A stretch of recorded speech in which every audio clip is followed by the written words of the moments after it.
27 20 21 44 48 27 20 24 87 87. Nous sommes vendredi. Justement, le sujet, c'est vous qui le proposez. Quelle actualité a marqué votre semaine? Azopé nous fait donc un appel du pied. C'est Monsieur Dem Khalifa. Il y a une préoccupation. Allez-y.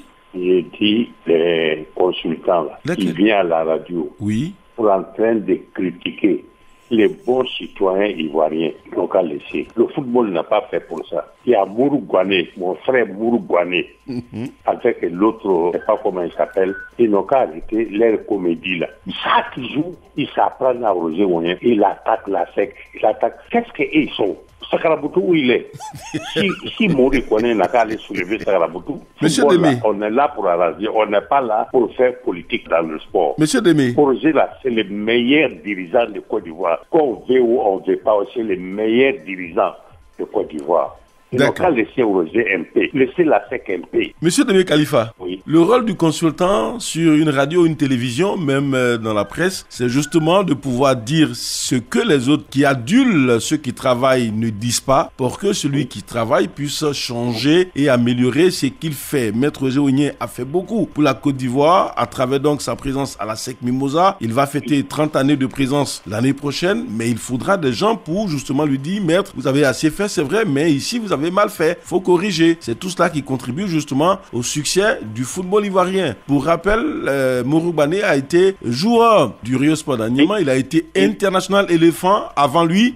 C'est lui que Aka Kwame a remplacé comme latéral droit pour aller à la Coupe d'Afrique Sénégal 92, parce que Mourou Gouané a été victime d'une fracture à la jambe. Comprenez? Donc il connaît le football, il connaît le milieu du football et il n'a rien contre personne. L'autre consultant également de Radio Côte d'Ivoire, les autres justement, Jean-Philippe Ouria, que ce soit également Noël Yapo, Choalio Diomandé, Traoré Lassinan, sont tous des puristes. Traoré Lassinan a été attaquant du Stade d'Abidjan. Il a même battu très souvent la SEC Mimosa. Ce sont deux très grands. Vous en faites surtout pas. Allez, merci. Taï, avec Anthony Conan. Comment ça va?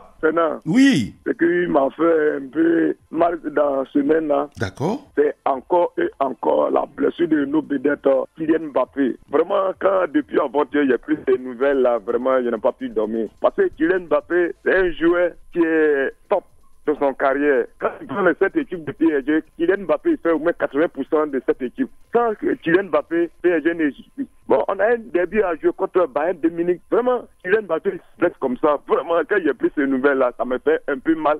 Mais comment on va faire? On va faire avec les Messi qui vient d'arriver à un coup du monde. Peut-être la fin va nous s'ouvrir après. Sinon, vraiment, ça m'inquiète un peu à la blessure de Kylian Mbappé. Mais un Parisien ne décroche jamais. On va faire avec. Aller à Paris. Merci, bonne mission, Fernand. Merci à vous. Vous en faites surtout pas. Kylian Mbappé reviendra à son meilleur niveau après donc quelques jours peut-être d'absence. Konofla, nous sommes avec Monsieur Enza Fofana. Allez, nous vous écoutons. Monsieur Fernand, moi je suis actionnaire. Oui. Mais ce qui m'a marqué dans la semaine, c'est la défaite de l'Africa Sport d'Abidjan. Il faut que l'Africa doit se réveiller. D'accord. Tout le temps, je parle de ça. Ça, l'Africa champion en Ligue 1. Oui. Vraiment, là, c'est pas parti de là. Donc, je demande à les dirigeants de l'Africa Sport d'Abidjan de nos cas se ressaisir pour que l'Africa n'a qu'à venir en première division. Sinon, ça, là, c'est pas normal. Comment la troisième division peut battre l'Africa Sport comme ça? C'est pas bien. Hein? Quand vous attaquez l'Africa, quand ils vont attaquer votre président, Maître Roger Ouonien, vous allez vous plaindre. Ah, c'est supporté. Merci à vous, Monsieur Enza Fofana, depuis Konofla. Allez, nous sommes avec nos consultants de genre, coach Traoré Lassinan. Allez, dites-nous. Ça a été long, ça a été super, ça a été sublime, mais il faudra quand même achever cette semaine et puis passer à autre chose. Qu'est-ce qui vous a marqué tout au long de ce parcours? Écoutez, comme vous l'avez si bien dit, je pense que c'est l'actualité. D'accord. C'est le CHAN. Oui. Et pour moi, sincèrement, c'est toute l'Algérie, tant dans l'organisation du CHAN que dans l'évolution aussi de son équipe. Au niveau de l'organisation, c'est pour moi, franchement, une de grosses satisfactions. Les stades sont presque pleins, les terrains d'entraînement sont impeccables, les cas de transport, les infrastructures, beaux stades, pas assez de plaintes, comme par exemple au Cameroun, au niveau de la nourriture, au niveau des pelouses, l'arbitrage acceptable, les conditions climatiques propices pour un bon football. Franchement, l'Algérie est en train de réussir cette organisation du CHAN dans sa parfaite harmonie. Et sur le plan jeu, c'est encore une équipe qui est très présente, elle est équilibrée, impressionnante avec des joueurs qui mettent l'intensité et l'agressivité dans le jeu. Et quand je prends par exemple Ayman Mayous, 5 buts, il est très bon dans son attitude et c'est donc une équipe très forte offensivement comme défensivement. L'équipe de l'Algérie a marqué 9 buts en 5 matchs en encaissant seulement que je pense qu'un seul but et cela prouve sans aucune défaite, cela prouve que l'équipe a adopté le plan de jeu élaboré par l'entraîneur Majid Mouguera et sans compter sur le plan jeu, elle est bien structurée. Et donc, pour moi, les Algériens veulent gagner cette coupe-là et veulent le remporter pour effacer les frustrations de l'élimination de l'équipe A aussitôt lors de la dernière CAN. Et encore, dans la Coupe du monde arabe, leur absence, je pense que les Algériens n'ont pas digéré cela. Et remporter ce trophée-là va vraiment atténuer un peu cette frustration. Et cette organisation, sur le plan jeu, et sur le plan organisation au niveau même du CHAN, c'est un exemple que la Côte d'Ivoire doit suivre.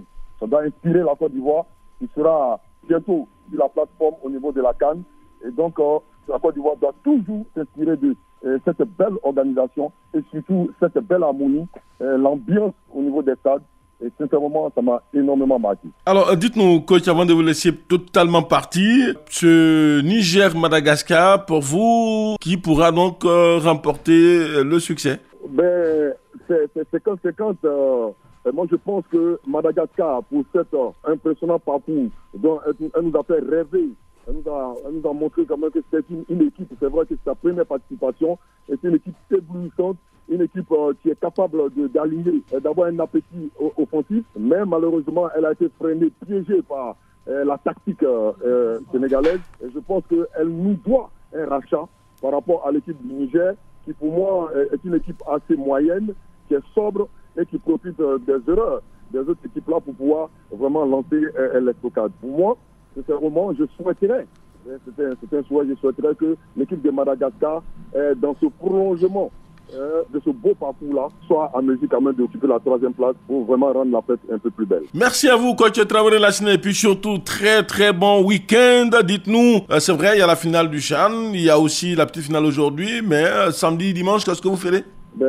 Moi, j'ai un match amical d'abord aujourd'hui à cause du CHAN. Oui. Et donc, j'ai remis un peu toutes mes activités à vendredi. Et donc, samedi, je serai pratiquement là pour pouvoir décortiquer en long et en large et puis être présent le lundi lors du consulting Radio Côte d'Ivoire, la meilleure des radios. C'est la RTI qui vous dit merci pour votre sens professionnel et le travail très bien accompli. Merci. Laoui Zon, il nous écrit depuis Biétry. Il est le président national des fidèles auditeurs de Radio Côte d'Ivoire. Il dit l'échec de l'équipe A' des éléphants de Côte d'Ivoire en Algérie est donc le fait qui m'a marqué, mais également il y a la qualification en demi-finale du Niger et surtout la qualification du Sénégal en finale avec l'Algérie, pays organisateur. Cette finale est dite Afrique noire contre Afrique blanche. Merci à vous de nous avoir écrit sur la plateforme. On poursuit avec Steven Assemaidi. Ceci, son attention donc a été captée par la qualification du Sénégal en finale du CHAN pour la première fois et qui n'est pas donc loin de réaliser le doublé historique.